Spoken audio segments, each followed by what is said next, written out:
ರಾಷ್ಟ್ರೀಯತೆ ಮತ್ತು ನಮ್ಮ ಅನನ್ಯವಾದ ಪಾರಂಪರ್ಯ ಇರ್ಬೋದು, ನಮ್ಮದೇ ಆದ ಭಾರತೀಯ ಸಂಸ್ಕೃತಿ ಇರ್ಬೋದು. ಇದು ಬರೀ ನಮ್ಮ ನಗರದಲ್ಲ, ಒಂದು ಚಿಕ್ಕ ಚಿಕ್ಕ ಗ್ರಾಮದಲ್ಲೂ ಕೂಡ ಒಂದು ಅನನ್ಯವಾದ ಪಾರಂಪರ್ಯ ಇದೆ. ಅದನ್ನು ಕಾಪಾಡುವಂಥದ್ದು ಮತ್ತು ಅದನ್ನು ಸಂರಕ್ಷಣೆ ಮಾಡುವಂಥದ್ದು ಕರ್ತವ್ಯ. ಮೈಸೂರು ನಗರದಲ್ಲಿರುವ ಶ್ರೀ ಜನಜಾಗರಣ ಟ್ರಸ್ಟಿನ ಅಧ್ಯಕ್ಷನಾಗಿ ಈ ಒಂದು ಟ್ರಸ್ಟಿನ ಕಾರ್ಯಚಟುವಟಿಕೆಗಳನ್ನು ನಿಮ್ಮೊಂದಿಗೆ ಹಂಚಿಕೊಳ್ಳಲಿಕ್ಕೆ ಸಂತೋಷ ಪಡ್ತೇನೆ. 1978ನೇ ಇಸ್ವಿಯಲ್ಲಿ ಈ ಟ್ರಸ್ಟನ್ನು ಪ್ರಾರಂಭ ಮಾಡಲಾಯಿತು. ಆನಂತರ ಟ್ರಸ್ಟನ್ನು ರಿಜಿಸ್ಟರ್ ಆದಂಥ ಟ್ರಸ್ಟಿಗೆ 12A ಮತ್ತು 80G ಈ ಎರಡನ್ನು ನಾವು ಇನ್ಕಮ್ ಟ್ಯಾಕ್ಸ್ ಇಲಾಖೆಯಿಂದ ಪಡೆದಿದ್ದೇವೆ. ಪ್ರಮುಖವಾಗಿ ಕರೋನಾ ಸಂದರ್ಭದಲ್ಲಿ ನಾವು ಹಲವಾರು ಚಟುವಟಿಕೆಗಳನ್ನ ನಾವು ಮಾಡಿದೋ. ಸುಮಾರು 75 ಲಕ್ಷ ರೂಪಾಯಿ ಅಷ್ಟು ಹಣವನ್ನು ಸಂಗ್ರಹ ಮಾಡಿ ಅಷ್ಟು ಹಣವನ್ನು ನಾವು ಖರ್ಚು ಮಾಡಿದ್ದೇವೆ. ಸೇವಾ ಬಸ್ತಿ, ನಾವು ಸ್ಲಮ್ ಅಂತ ಏನು ಹೇಳ್ತೇವೆ, ಸೇವಾ ಬಸ್ತಿಗಳು ಅಂತ ನಾವು ಕರಿತೇವೆ. ಆ ಸೇವಾ ಬಸ್ತಿಗಳಲ್ಲಿ ಈಚೆ ಕಲಿಕಾ ಕೇಂದ್ರಗಳನ್ನು ನಡೆಸ್ತಾ ಇದ್ದೇವೆ. ಈಗ ಸುಮಾರು 500 ಕಲಿಕಾ ಕೇಂದ್ರಗಳು ನಡೀತಾ ಇದ್ದಾವೆ.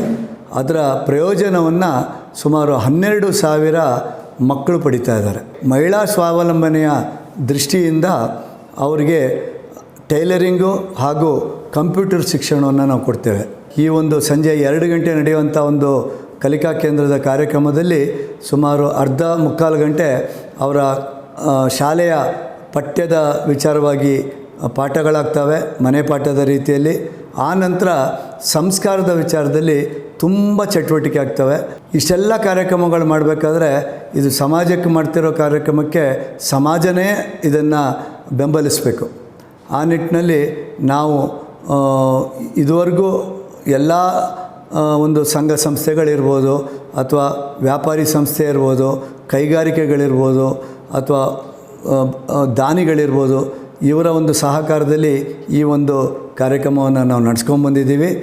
ಇನ್ನು ಮುಂದೇನೂ ಈ ಕಾರ್ಯಕ್ರಮಗಳು ಸಮಾಜದಿಂದಲೇ ನಡೀಬೇಕು.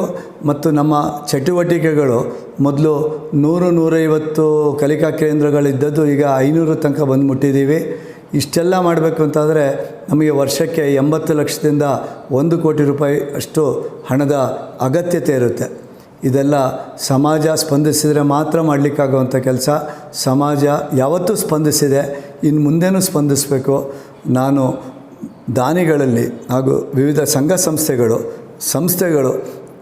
ಕೈಗಾರಿಕೆಗಳು, ವ್ಯಾಪಾರಸ್ಥರು ಎಲ್ಲರನ್ನೂ ನಾನು ಪ್ರಾರ್ಥನೆ ಮಾಡೋದು ಏನಂತಂದರೆ, ನೀವು ನಮ್ಮ ಜೊತೆ ಕೈ ಜೋಡಿಸಿ ಈ ಉತ್ತಮ ಕೆಲಸಕ್ಕೆ ನೀವು ನಮ್ಮ ಜೊತೆ ಬೆಂಬಲವಾಗಿ ನಿಲ್ಲಿ ಅಂತ ನಾನು ಪ್ರಾರ್ಥನೆಯನ್ನು ಮಾಡ್ತೀನಿ.